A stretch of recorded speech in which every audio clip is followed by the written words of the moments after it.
Hello বন্ধুরা, Radhe Radhe. Welcome back to my channel Devi Chandika. Devi চণ্ডিকার পেজটির সঙ্গে যুক্ত থাকা সকল ভক্তদের জানাই শিবরাত্রির অনেক অনেক প্রীতি ও শুভেচ্ছা। আমরা সকলেই জানি আগামী 15ই ফেব্রুয়ারি রবিবার দিন হচ্ছে কি শিবরাত্রি। তো শিবরাত্রি ব্রত আমরা কিভাবে পালন করব বা চার প্রহর সম্পর্কে আজকের এই ভিডিওটা।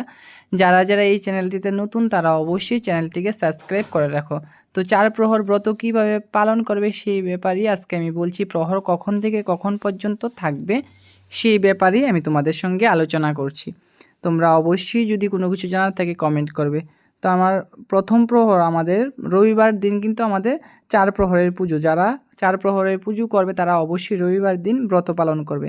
আমাদের প্রথম প্রহর শুরু হচ্ছে 6টা 11 মিনিট থেকে রাত্রি 9টা 23 মিনিট পর্যন্ত। মনে রাখবে 6টা 11 মিনিট থেকে 9টা 23 মিনিট পর্যন্ত আমাদের প্রথম প্রহর।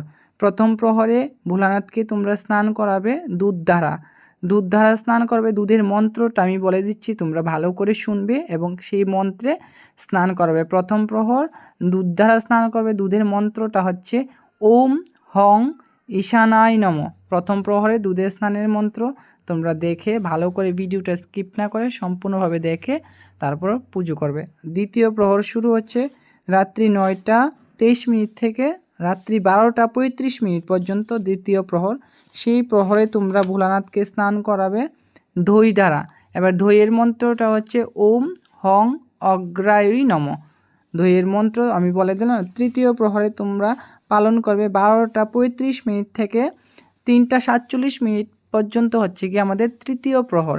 তৃতীয় প্রহরে তোমরা স্নান করাবে ঘৃত দ্বারা। তোমরা তৃতীয় প্রহরে স্নান মন্ত্র হচ্ছে ইদং স্নানীয়ং ঘৃতং ওম হং বাম দেবায় নমঃ। এই মন্ত্র বলে তোমরা তৃতীয় প্রহরে স্নান করাবে। চতুর্থ প্রহরে শুরু হচ্ছে 3টা 47 থেকে 6টা 59 মিনিট পর্যন্ত আমাদের চতুর্থ প্রহর। এবার চতুর্থ প্রহরে তোমরা স্নান করাবে মধু দ্বারা। সেই মধুর মন্ত্র হচ্ছে ইদম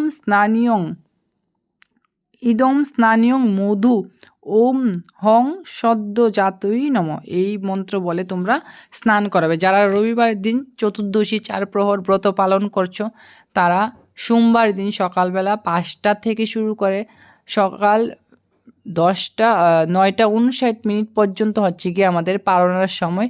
সেই সময়ের মধ্যে পালনা করে ব্রতটা সমাপ্ত করবে। তো আমি সমস্তটা বলে দিলাম। যদি কোনো কিছু জানার থাকে অবশ্যই তোমরা জানাবে। আর চতুর্প্রহর এইভাবে স্নান করাবে। প্রত্যেক প্রহরে গীতের প্রদীপ প্রজ্বলন করবে, সুন্দর করে পুজো করবে, ইচ্ছা অভিষ্ট পূর্ণ হবে ভোলানাথের কৃপাতে। ওম নমঃ শিবায়।